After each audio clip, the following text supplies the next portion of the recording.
রাজু স্যারের, রাজু আহমেদের কঠোর থেকে কঠোরতম শাস্তি চাই।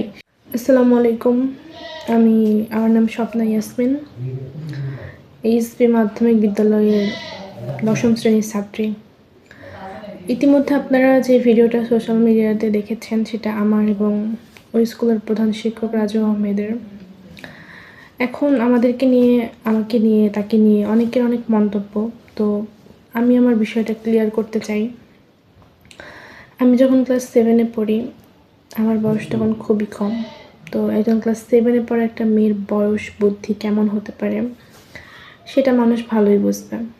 তো তখন আমি ভুলবশত তার সঙ্গে একটা সম্পর্কে জড়িয়ে পড়ি, কিন্তু সে তো অনেক বয়স্ক ছিল, তার তো ন্যূনতম জ্ঞান ছিলই, আমার না থাকলেও। হ্যাঁ, আমি মানছি আমার দোষ, আমি বলছি না যে আমার কোনো দোষ নেই, কিন্তু দোষটারও তার বেশি, কারণ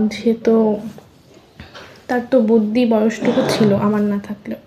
তো আমি তখন জানতাম না যে রাজু আহমেদ আসলে কী ধরনের মানুষ, তার কেমন ক্যারেক্টার, কেমন কি সে কেমন আর কি, আমি এটা জানতাম না। তো যখন আমি আস্তে আস্তে আমার বয়স হলো, বুদ্ধি হলো, যখন আমি বুঝতে পারলাম যে এটা আমার জন্য ঠিক না, ঠিক তখনই সে আমাকে আমি তাকে আর কি অ্যাভয়েড করার চেষ্টা করতে তার কাছ থেকে দূরে সরে আসার চেষ্টা করলাম, কিন্তু সে কোনোভাবে আমাকে ছাড়বে না, এবং সে আমাকে অনেকভাবে ব্ল্যাকমেল করতো, থ্রেট দিত, হুমকি দিত যে আমি তাকে ছেড়ে আসলে সে এটা ওটা করবে, আমার ক্ষতি করবে।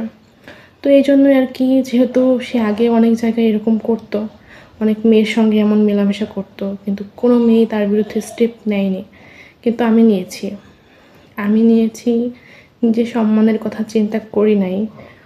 ভিডিওটা ভাইরাল হয়েছে, আমার ক্ষতি হয়েছে, আমার যে ক্ষতি হয়নি এমন কিছু না, তার থেকে আমার বেশি ক্ষতি হয়েছে, কিন্তু আমি চাই তার বিচার।